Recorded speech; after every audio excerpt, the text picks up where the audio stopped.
saya sudah mengambil keputusan untuk menjadi kancane wong cilik sejak tanggal 22 Mei 1998.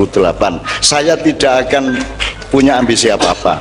Begitu Pak Harto turun, besoknya saya pergi meninggalkan semua urusan politik di Jakarta dan saya hanya melakukan gerakan sholawat keliling. Karena saya tahu reformasi ternyata palsu, karena saya tahu ternyata yang terjadi setelah Pak Harto turun itu adalah pecundang-pecundang, munafik-munafik dan bajingan-bajingan.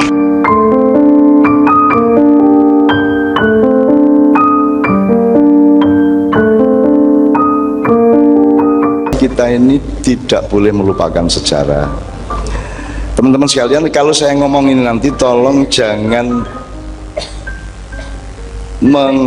memubadirkan waktu Anda, menyanyikan waktu Anda untuk mencari saya itu letaknya di mana ya. Ora penting aku iki sapa, ora penting aku ning ndi. Nek kowe takon aku iki jane pro sapa, ya jelas aku pro rakyat Indonesia, bangsa Indonesia dan NKRI, cetha ya. Itu ya. Aku iki nek pemilu iki milih sapa? Apa PDIP, apa Golkar, apa Nasdem, apa Demokrat, apa PKS, apa liyane apa to saiki? PAN, PKB sak piturute. Nek aku ngomong berarti saya melanggar prinsip pemilu yang namanya bebas dan rahasia. Nek tak omongke aku milih apa berarti lara rahasia. Nah, saya harus menjaga kerahasiaan prinsip pemilu kita. Itu pertama. Yang nomor dua, tujuannya PDIP apa? Memakmurkan rakyat Indonesia, ya, mengabdi kepada rakyat, betul enggak? Tujuannya Golkar apa? Podo toh? Tujuannya Nasdem apa? Podo toh? Mengabdi kepada rakyat. Apa meneh PAN, PKB, Perindo, apa Golkar tujuannya podo ora? Podo. Jadi entuk ora aku anti salah satu dari mereka? Aku salah nih, aku anti Golkar, anti PDIP, anti PKB, anti apa? Wong kabeh jarene ngakune mengabdi kepada rakyat. Jadi saya pro semuanya, ngono wae. Perkara sing tak coblos kuwi suatu hari ki apa kuwi bebas dan rahasia, ngono ya. Jadi saya pro semuanya. Oke, iki golput ora golput kok ora ngerti, ora entuk ngerti ya. Ora ngerti kowe. Piye carane kowe ngerti nek aku golput apa ora, wong ora ana tandone kan gitu. Ya, itu yang kedua. Yang ketiga gini Pak Manto. Ini ada DPRD, ada ini berarti kan ada trias politika ya, ada eksekutif, legislatif, yudikatif, berarti itu sistem modern yang kita ambil dari prinsip-prinsip negara klasik dari filsafat Yunani kuno, gitu ya. Jadi ini negara modern. Maka ada yang mewakili rakyat, ada yang bagian eksekusi, ada yang bagian mengawasi dan mengadili dan seterusnya. Ada 3 pembagian. Dulu di zaman Mataram Islam, zaman Demak, zaman Mojopahit kan tidak ada. Yang ada kan eksekutif saja, kan begitu. Nah, teman-teman sekalian, saya tidak akan judging, saya tidak akan menilai mana yang baik, mana yang buruk. Sebenarnya sistemnya itu boleh apa saja, yang penting produknya adalah keadilan sosial bagi seluruh rakyat Indonesia. Keraton yo monggo, republik yo monggo, perdikan yo monggo, persemakmuran yo monggo, asal produknya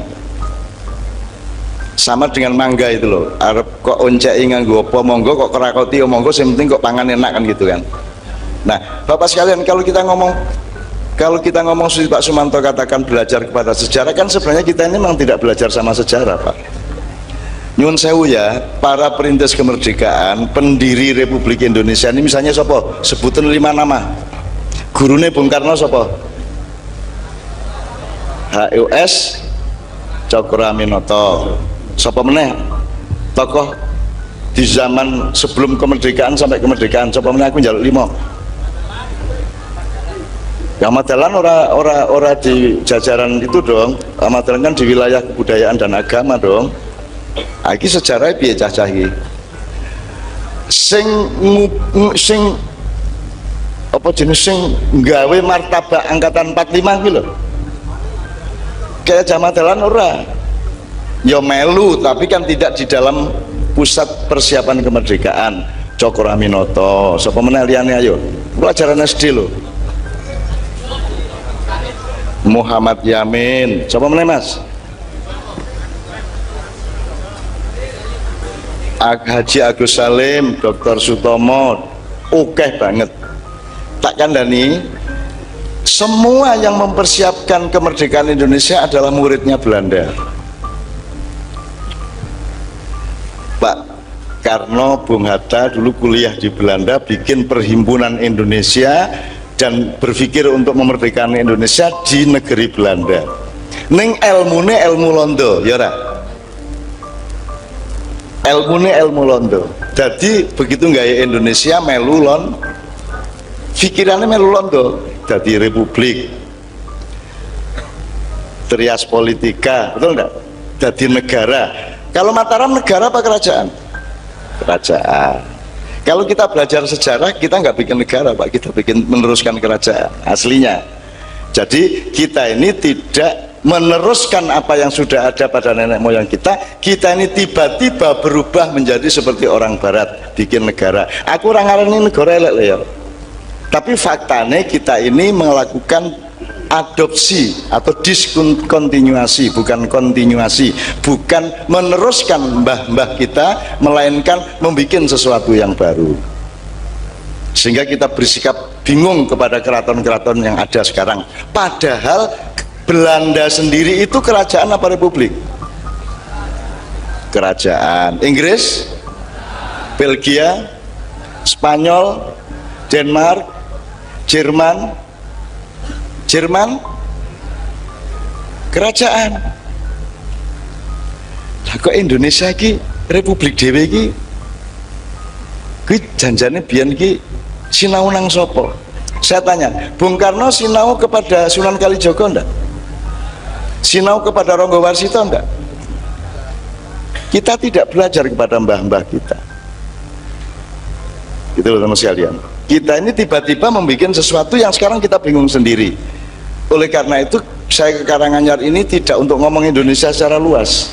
Karanganyar pokoknya kudu kok jogo. Sebab ini belum tentu benar sistem yang kita pakai secara nasional.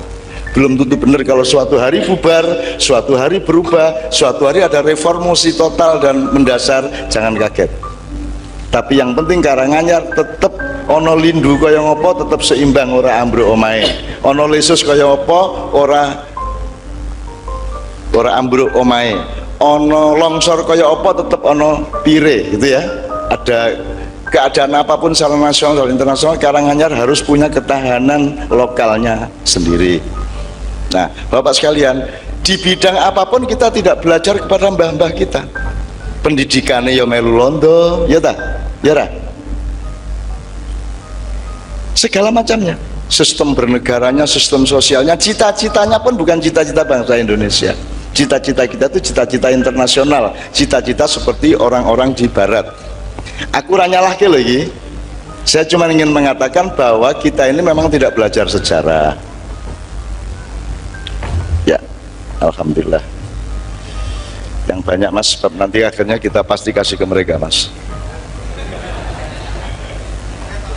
Ya semesti ya, aku dincer karo cacang. Ya oke, kita beri kesempatan dulu untuk ya oke. Cintani ya, nek wis dijupuk siji loro lagi kok jupuk rono ya. Jadi teman-teman sekalian, makanya sekarang gini, jangankan kok belajar kepada Sunan Kalijaga. Contoh, Anda tahu yang namanya negarawan. Kalau beliau politisi, nah negarawan ini sing piye? Contoh negarawan di dunia siapa? Aku mas, sing cerdas tuh. Contoh negarawan siapa? Aku ini keset tuh. Sing ketok aku njur Cak Nun, aku dudu negarawan aku. Siapa contoh negarawan yang ada dalam sejarah dunia? Hitler. Coba ya tahu teka gitu saja. Negarawan kok Hitler gitu.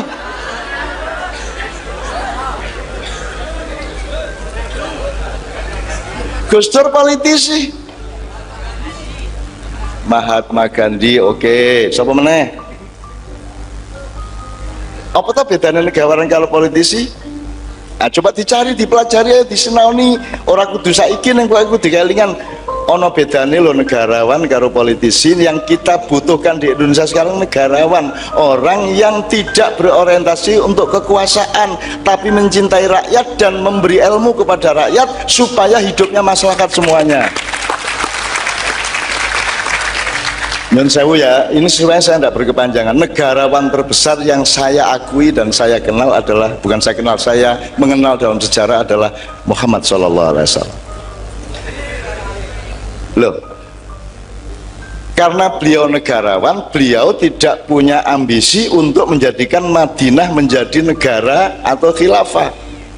Di Madinah tidak ada khalifah. Oh no, khalifah di Madinah tidak ada. Ada konstitusinya 47 pasal yang namanya Ats-Tsaqafah Al-Madaniyah, tapi itu yang bikin dudu wong pinter, dudu Kanjeng Nabi, sehingga rakyat dewe, rembug dewe. Kalau di Indonesia yang bikin aturan nek ora pemerintah, DPR, kan gitu. Kalau di Madinah yang bikin rakyat langsung, karena negarawannya namanya Muhammad. Dia tidak ambisi untuk ngatur-ngatur macam-macam, ngemong ngayomi. Nek coro Jawa hamengku buwono, dudu hamengku bawono. Nek buwono bumi, bawono alam semesta. Jadi nek hamengku bawono berarti malaikat Jibril. Itu. Nah gitu ya Bapak sekalian ya. Contoh negarawan. Nah sekarang ini di Indonesia siapa negarawannya? Sebenarnya saya merindukan orang-orang senior-senior kita itu menjadi negarawan. Orang yang tidak berpolitik. Cokroaminoto dulu negarawan yang baik, tapi di akhir-akhir hayatnya beliau berpolitik, gitu ya. Anda menjadi pemimpin boleh hanya kalau Allah menyuruh Anda. Makanya kenal Allah dong. Kapan bisa lo ngongkon, kapan bisa lo ngelarang, itu kudu hafal, itu ya. Cokroaminoto agak terlibat di dalam politik. Pak Amin Rais harusnya dia bisa jadi negarawan, tapi sangat berpolitik. Gus Dur seharusnya dia adalah negarawan tapi sangat berpolitik, kan gitu, karena beliau yang bikin PKB dan seterusnya. Ora salah loh kui, saya cuma memberi kategori di telon di gedok loh ya. Nah Bapak sekalian, di Karanganyar ini kalau bisa meskipun politisi, meskipun ketua DPRD, meskipun Dandim, meskipun Kapolres, meskipun siapapun saja jabatannya, tapi mohon memiliki jiwa kenegarawanan, gitu ya. Mohon memiliki jiwa pengayoman, mohon memiliki jiwa cinta dan kepengasuhan kepada semua rakyatnya. Dan itu sebabnya saya sama Kiai Kanjeng itu keliling hanya kabupaten-kabupaten ke bawah, tidak pernah ke atas, karena di kabupaten saya masih punya harapan besar. Neng kene iki kerengane ora kaya neng Jakarta, gitu loh. Ono sih ambisi ya ono, kepentingan ya ono, tapi kalau di kabupaten masih bisa dieliminir lah, masih bisa diseimbangkan satu sama lain. Oke.